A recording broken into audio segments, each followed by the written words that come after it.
बिस्मिल्लाहिर्रहमानिर्रहीम। अस्सलाम वालेकुम नाज़रीन, मैं हूं उनसा क्यानी और इस मेरे साथ मौजूद हैं अख्तर सिद्दीकी साहब। अगर इनके तारुफ की बात की जाए तो सहाफ़त की दुनिया में एक बहुत वसी तजुर्बा रखते हैं, उसके साथ तहकीकाती रिपोर्टिंग भी करते हैं और साथ ही साथ सुप्रीम कोर्ट की जो केसेस हैं उस पर उनका बहुत वसी तजुर्बा है। तो आज मैंने सोचा क्यों ना नैब की जो अभी ऑर्डिनेंस में तरमीम आई है उसके हवाले से इनसे बातचीत की जाए। बहुत शुक्रिया अख्तर सिद्दीकी साहब आपके टाइम का। सर, सबसे पहले मैं आपसे पूछना चाहूँगी, अभी जो नैब ऑर्डिनेंस में तरमीम की गई है, ये तरमीम क्यों, इसकी क्या वजह थी जिसकी वजह से तरमीम की गई और इसका फ्यूचर आप क्या देख रहे हैं, कैसे देख रहे हैं? बहुत शुक्रिया, आपने एक बार फिर प्रोग्राम में मौका दिया।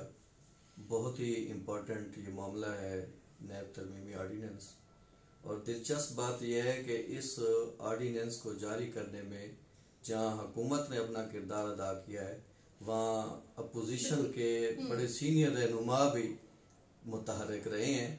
और यहाँ तक मैं आपको बताऊं कि इस ऑर्डिनेंस के इजरा में पीपल्स पार्टी के कई सीनियर वोकला भी इसका ड्राफ्ट दे चुके हैं और उन्होंने इसकी नोक पलक भी संवारी है। अच्छा। वो कौन लोग थे और उनमें किन किन के नाम आते हैं उस पर भी हम बात करेंगे, मगर मैं पहले जानना चाहता हूं कि जब से ये तहरीक इंसाफ की हुकूमत बनी है और आपको पता है कि ये चूंकि अपोजिशन से हजम ही नहीं हो रही थी, उन्होंने इब्तदाई में खरबों रुपए जो उनके दोस्त ताजिर थे उन्होंने निकाल लिए। नतीजा ये कि बड़े मसाइल पैदा हो गए।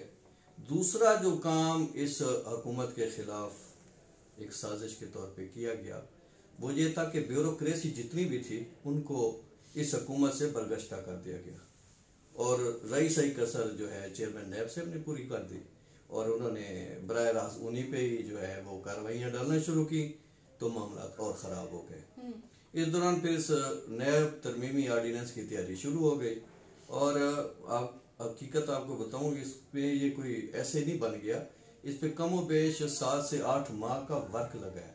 अच्छा। और इसमें बड़ी शख्सियात मुतारिक रही हैं और ऐसी ऐसी शख्सियात भी मुतारिक रही हैं जिनके बारे में आज हम सोचें तो हमें हैरानगी होती है कि क्या वो भी इसमें शामिल हो सकते हैं। तो ये बहरहाल ये बहुत ही इम्पोर्टेंट तरीन समझ लें कि ये ऑर्डिनेंस है जिसको अभी समझ कोई नहीं पा रहा और इसमें अब तो बहुत सारी बातें की जा रही हैं कि जनाब इससे फलां को फायदा होगा, फलां को फायदा होगा, फलां को। हकीकत ये है कि ये ऐसा शिकंजा है हुकूमत का कि जो अचानक ही सबको दबोचेगा और फिर सारे परेशान रह जाएंगे कि ये हुआ क्या। इस ऑर्डिनेंस की तैयारी में बड़ी बड़ी शख्सियत, जैसे मैंने आपको बताया, बड़ी मुतहर्रिक रही हैं और डॉक्टर बाबर अवान साहब की जो शख्सियत है वो भी इस हवाले से काफ़ी मुतहर्रिक रही हैं और ये मामला ऐसे तैसे कंप्लीट नहीं हुए। इसके जो नोक पलक संवारने के लिए पीपल्स पार्टी के ऐसे वोकला की खिदमत हासिल की गई जो आज भी तहरीक इंसाफ के मुखालिफ बयान दे रहे हैं और जो कह रहे हैं कि ये नैब ऑर्डिनेंस गलत हो गया है, ये हुकूमत ने जो है ना जेलसाजी की है, लोगों को बचाया जा रहा है, ये खुद को महफूज करना चाह रहे हैं, इस तरह की सारी बातें वो खुद कर रहे हैं। मगर हकीकत यह है कि नैब तरमीमी ऑर्डिनेंस में उनका बहुत बड़ा रोल है। उन्होंने ना सिर्फ उनके नोक पलक सवारी है बल्कि मैं आपको बताऊं कालम, सेमी कालम और बहुत सारी चीजें उन्होंने कहाँ पेश लगना है, कहाँ जेर लगनी है, कहाँ जबर लगनी है, वो सब उन्होंने बताई है। और इम्पॉर्टेंट तरीन, सॉरी आपकी बात काट रहा हूँ, इम्पॉर्टेंट तरीन जो इस तरमीमी ऑर्डिनेंस का जो मामला है वो ये है कि जो ड्राफ्ट इन लोगों को भेजा गया, जो सीनियर तरीन वोकला रहनुमा थे उनको भेजा गया, तो ना सिर्फ उन्होंने नोक पलक संवारी है बल्कि नीचे अपने सिग्नेचर भी करके भेजे हैं जो इस वक्त हुकूमत के पास है। और मेरे ख्याल में ये जो कौमी असम्बली और सेनेट के इजलास होने जा रहे हैं इसमें काफी खिलबली मचेगी, वो मामला काफी सामने आएंगे।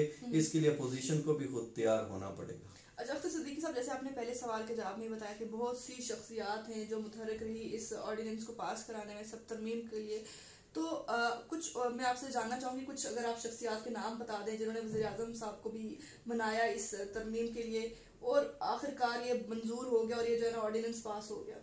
असल में मामला तो शुरू हुआ नवाज शरीफ, शहबाज शरीफ के मामलात से, जो ब्यूरोक्रेसी के खिलाफ कार्रवाइयाँ शुरू हुई और वज़ीर आला पंजाब ने भी, हर किसी ने वज़ीर आज़म से कहा कि मामला बड़े ख़राब हैं और जो भी हम तरक्याती काम कराना चाहते हैं वो नहीं हो पा रहे और हमारे लिए इतने मसाइल पैदा हो गए हैं कि अब एक मामला भी हम एक कदम भी आगे नहीं बढ़ रहे। तो इस पे फिर वज़ीर-ए-आज़म इमरान खान साहब ने अपने करीबी साथियों से मुशावरत का अमल जब शुरू किया तो उसमें डॉक्टर बाबर अवान साहब बहुत ज़्यादा मुतहरिक रहे।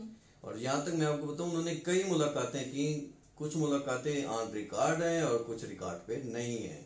और उन्होंने ना सिर्फ इस रेफरेंस की तैयारी में, नैब ऑर्डिनेंस तरमीम की जो हवाले से जो मामला चले हैं उसमें ना सिर्फ मामलत की है, बल्कि उन्होंने जो अपोजिशन के कानूनी माहिरीन हैं उनसे मुशावरत के अमल से भी जो है ना मदद फराम की, जिसके बाद ये सारा सिलसिला मुकम्मल हुआ। इसके बाद बहुत सी बातें की जा रही हैं कि ना सिर्फ इमरान खान और उनकी पार्टी को, इमरान खान को तो है नहीं, उनकी पार्टी के जितने भी लोग, जैसे उन्होंने खुद भी बात की कि मेरे बहुत से दोस्त जो मुझसे नाराज थे वो भी अब नाराज नहीं रहेंगे।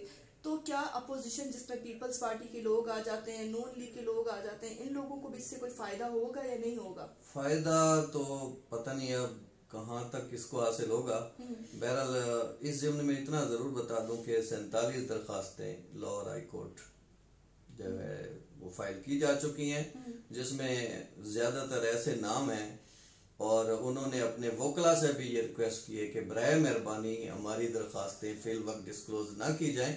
और चूंकि हाई कोर्ट पहले ही कह चुकी है कि अभी हम समाअत नहीं कर सकते, सर्दियों की छुट्टियों के बाद हम समाअत करेंगे, इसलिए अभी उनके नाम सिग़े राज में हैं। और वो 47 दरखास्तों में बड़ी बड़ी शख्सियात शामिल हैं और वो ये बेस बना के गए हैं कि जनाब हमने करप्शन 70 करोड़ रुपए से ज्यादा नहीं की है, इसलिए हमें तो इससे जो है ना कम से कम इस्तिस्ना मिलना चाहिए और इसका फायदा हमें मिलना चाहिए।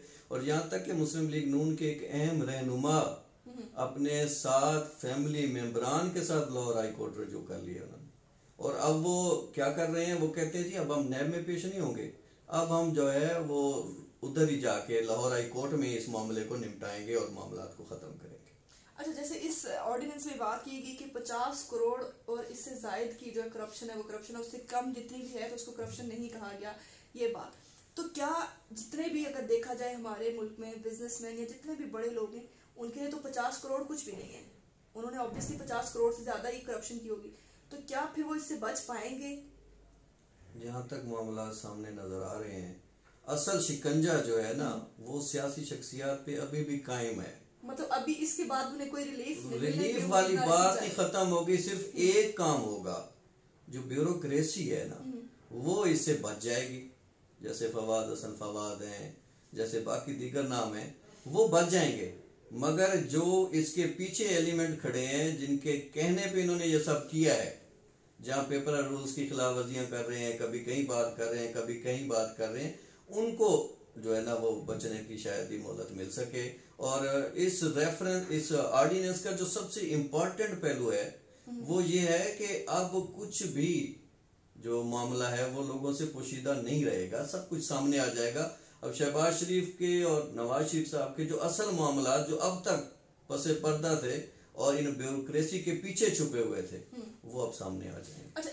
अच्छा सिद्दीकी साहब, एक आखिरी सवाल मैं आपसे पूछना चाहूँगी। हमारे जो भी आज डिस्कशन रही इसमें बहुत ज़्यादा आपने जिक्र किया कि पीपल्स पार्टी के कुछ ऐसे लोग जिन्होंने जब ये ऑर्डिनेंस में तरमीम की जा रही थी तो एक ज़ेर ज़बर पेश कौमा इन तमाम चीज़ों का भी ख्याल रखा, लेकिन बाद में आके अब वो इमरान खान के ख़िलाफ़ और इस ऑर्डिनेंस के ख़िलाफ़ बहुत ज़्यादा बातें कर रहे हैं। तो क्या आप उन लोगों के कुछ नाम बताएंगे कि कौन सी ऐसी शख्सियात है पीपल्स पार्टी की जिन्होंने इसकी मंजूरी में और सारा काम करने में तो साथ दिया है लेकिन अब बहुत ज़्यादा बातें कर रहे हैं?